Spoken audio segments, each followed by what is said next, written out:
అందరికీ నమస్కారం. నేను మీ Anasuya Bharadwaj. Please like, share and subscribe మన గుంతకల్ న్యూస్. మన గుంతకల్లు న్యూస్ కి స్వాగతం.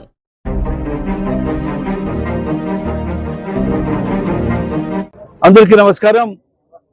ఈరోజు గుంతకల్ పట్టణం నందు పుణ్యక్షేత్రం కలిగినటువంటి మస్తానాయి దర్గా స్వామి 3 రోజుల వరకు ఉత్సవాలు జరుగుతుంది. ఆ సందర్భంగా ఈరోజు నేను రావడం జరిగింది.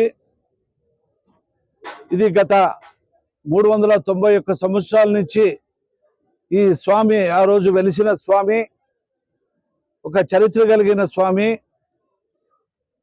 ఎంతోమంది భక్తాదులు ఇతర రాష్ట్రాల నుంచి ఆయన ఆశీర్వాదం కోసం ఈ పుణ్యక్షేత్రకి రావడం జరిగింది. భక్తాదులు ఎంతోమంది ఉన్నారు. ఈ గుంతకల్, పాత గుంతకల్ నివాసించే ప్రతి ప్రజలు, అన్ని కులాలు, ఒక్క కులం అనేది కాకుండా ఈ మస్తానాయి స్వామికి నడుచుకునే వాళ్ళు ఎంతోమంది భక్తాదులు ఉన్నారు. అన్ని మతస్థులు, అన్ని కులాలు, అన్ని హిందువులు అందరూ కూడా. ఈ మాట ఎందుకు చెప్తున్నానంటే, దాదాపుగా మస్తానాయి ఇక్కడ పాత గుంతకల్లో పేర్లు కూడా మస్తానమ్మ, మస్తానయ్య అనే పదాలతో ఎక్కువ పలకరించుకోవడం, వాళ్ళ పేర్లు పెట్టుకోవడం, ఇది ఆ దేవుని సంకల్పం అని చెప్పచ్చు.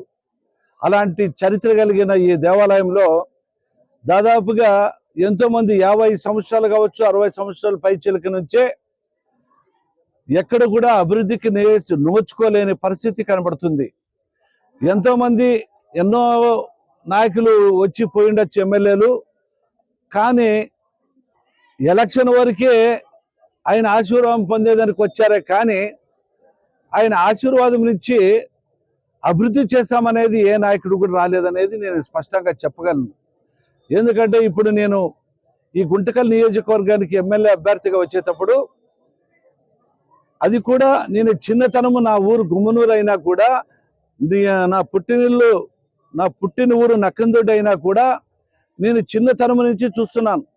ఆ చిన్నతనము నుంచి ఈరోజు ఎంతోమంది భక్తాదులు పల్లెల నుంచి వచ్చి రాత్రి పూట్ల వచ్చి దర్గా ఆయన ఆశీర్వాదం పొంది ఆ ఉత్సవాల పాల్గొనడం నేను చిన్నతనంలోనే నేను గమనించడం జరిగింది. ఆ రోజు నీ చిన్నతనంలో అంటే దాదాపుగా ఇప్పుడు 50 సంవత్సరాల పైచిలకైంది. ఆ రోజు నుంచి ఈ రోజు వరకు కూడా ఈ దేవాలయ, ఈ ప్రాంగణం అంతా ఆ రోజు ఎలాగుందో ఈ రోజు కూడా అలాగే ఉందని నాకు చాలా బాధ ఉంది. కాబట్టి నేను ఎమ్మెల్యేగా ఈ మస్తానాయి స్వామి ఆశీర్వాదం కావచ్చు, కసాపురం నెట్టికంటి ఆశీర్వాదం కావచ్చు, 30 రోజులను వచ్చి నన్ను గెలిపించారే.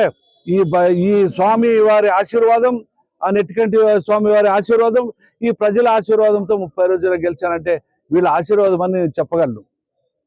అలాంటి ఆశీర్వాదం పొందిన దేవతలకి నేను సహకారం చేయాలా, అభివృద్ధి చేయాలని ఒక మంచి దృఢ సంకల్పంతో ఈరోజు సంవత్సరం అవుతుంది దాదాపుగా. కసాపురం నెట్టికంటి ఆంజనేయ స్వామి వారు దేవస్థానము శ్రీశైలం కావచ్చు, ఇతర దేవస్థానాలకి పోటీ పడుతూ ఈరోజు అభివృద్ధి బాటలో నడుస్తుంది. దానికి భాగంగా నేను ప్రచారం చేసేటప్పుడు కొన్ని విషయాలు మాట్లాడేటప్పుడు నేను చెప్పడం జరిగింది. ఈ దర్గా మస్తానాయి స్వామి సాక్షిగా, మన ఆంజనేయ స్వామి సాక్షిగా నేను ఏమి తప్పు చేయలేదు అని చెప్పిన తర్వాత ఈ మస్తానాయి స్వామి అనుగ్రహించి ఆ రోజు నేను ఏం చెప్పానో అది మనసులో పెట్టుకొని, ఇలాంటి వ్యక్తి అయితేనే ఈ గుంతకల్ నియోజకవర్గం అభివృద్ధి చెందుతుందని నేను గెలిపించిన దాఖలాలు ఈ దేవుళ్ళకే ఉంది అని చెప్పేసి నేను స్పష్టంగా చెప్పగలను. దాని భాగంగా ఈరోజు నేను చూస్తున్నాను, దాదాపుగా మన ఇంజనీర్తో కూడా నేను ఎస్టిమేషన్ వేయడం జరిగింది.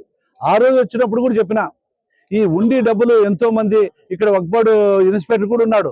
ఆ రోజుల్లో నేను ఫైట్ చేస్తున్న సంవత్సరాల క్రితం, ఈ వక్ఫ్ బోర్డు డబ్బులన్నీ మీరు ఏం చేస్తున్నారు, ఇక్కడ ఉండి డబ్బులన్నీ ఏం చేస్తున్నారు అంటే మేము డిపాజిట్ చేసినాము, మా వక్ఫ్ బోర్డులో ఉంది అని చెప్పడం జరిగింది. ఈరోజు నేను వాళ్ళు కనుక్కున్నా, నాకు లిస్ట్ కూడా తెచ్చినారు. దాదాపుగా 1,70,00,000 బ్యాంకులో ఉందని నాకు ప్రూఫ్తో సహా తెచ్చారు.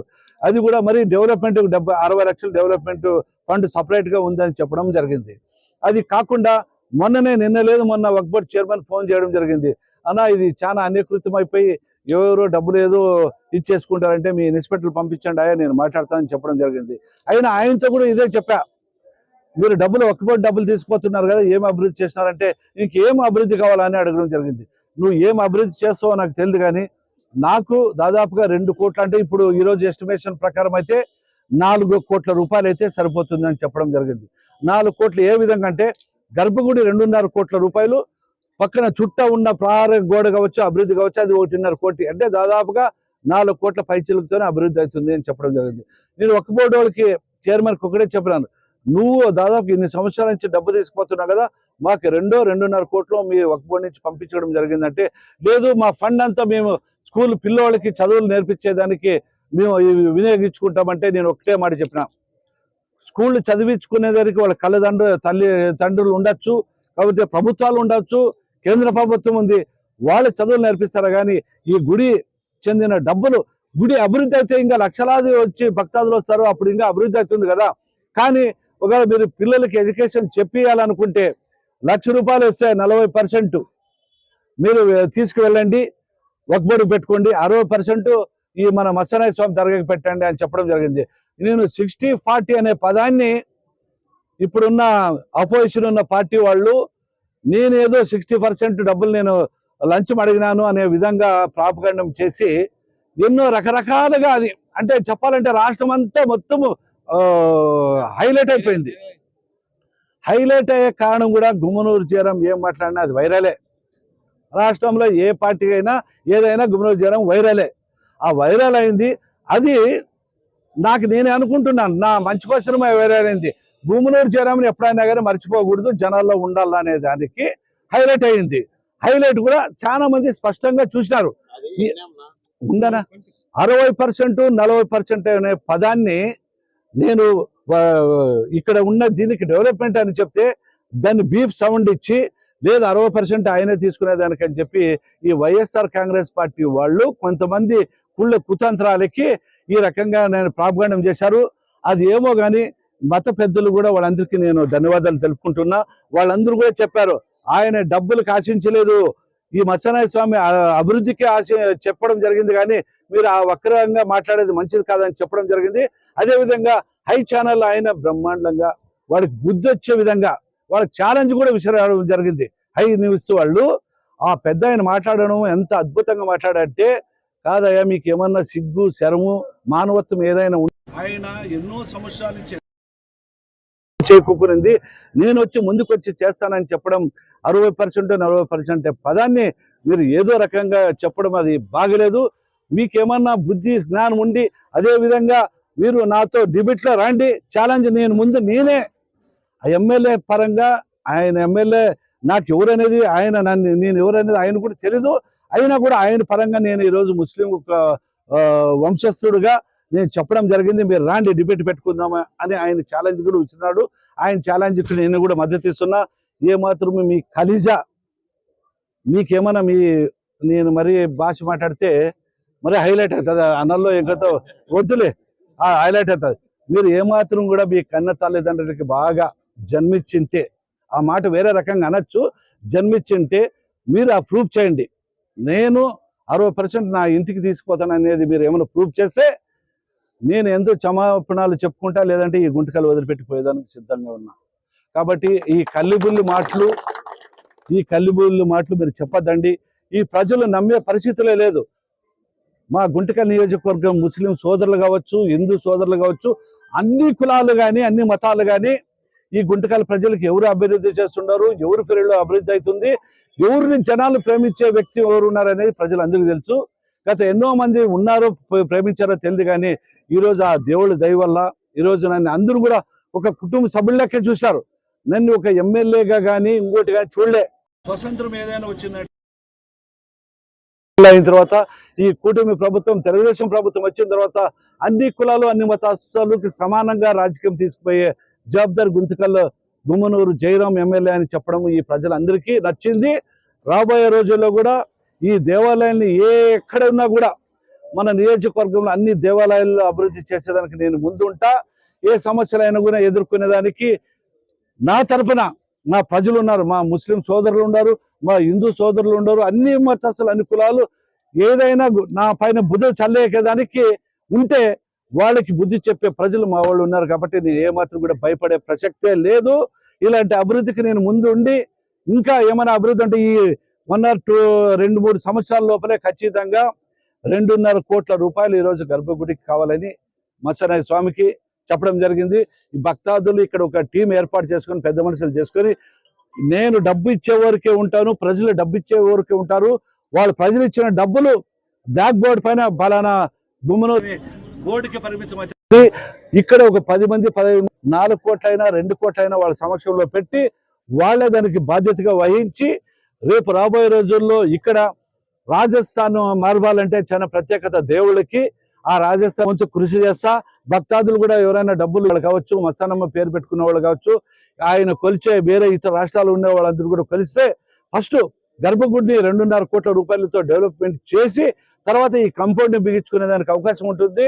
ఈరోజు నేను చూస్తున్నా ఎంతో మంది ఆడపడుచులు ఉన్నారు ఇక్కడ. రాత్రి వచ్చి పండుకొని వాడు ఇసుకలో పండుకొని చాలా ఇబ్బంది పడుతున్నారు. వాళ్ళకి లెట్రిన్ లేక స్నానాలు చేసేదానికి నీళ్ళ లేక ఎంత ఇబ్బంది పడుతున్నారంటే అంత ఇబ్బంది పడుతున్నారు.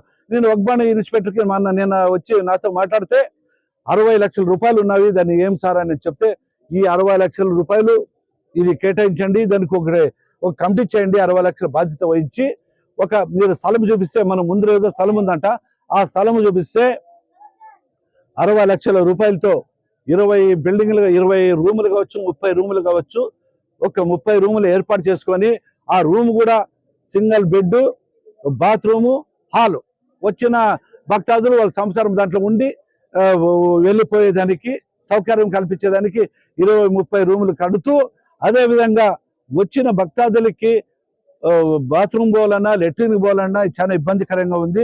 వీళ్ళతో నేను మాట్లాడడం జరిగింది. అయ్యా ఫస్ట్ డెవలప్మెంట్ చేస్తే మీరు లెట్రిన్ బాత్రూములు ఒక 15 బాత్రూములు జెంట్స్కి 15 బాత్రూములు లేడీస్ కట్టించి మీరు ఫస్ట్ దాన్నే అభివృద్ధి చేయాలని చెప్పి నేను చెప్పడం జరిగింది. వక్ఫ్ బోర్డు వాళ్ళు కూడా ఈరోజు ఇన్స్పెక్టర్ కూడా అదే మాట చెప్పడం జరిగింది. ఇది ఏదేమైనా ప్రజలకి మేలు చేసేదానికి అదే గుడిలో అభివృద్ధి చేసేదానికి నా వంతు నేను కృషి చేస్తాను. మీరు అందరూ కూడా నాకు సపోర్ట్ ఉండండి. ఎవరు ఏం చెప్పినా కూడా నేను దానికి మీరే వాళ్ళకి బుద్ధి చెప్పే రోజులు వచ్చినా కాబట్టి మీ అందరూ సహాయ సహకారాలతో ప్రతి దేవస్థానాన్ని అభివృద్ధి చేసుకుంటామని చెప్పి ఇక్కడికి వచ్చిన పెద్దలందరూ కూడా పేరు పేరున హృదయపూర్వక ధన్యవాదాలు తెలుపుకుంటూ సెలవు తీసుకుంటున్నాను.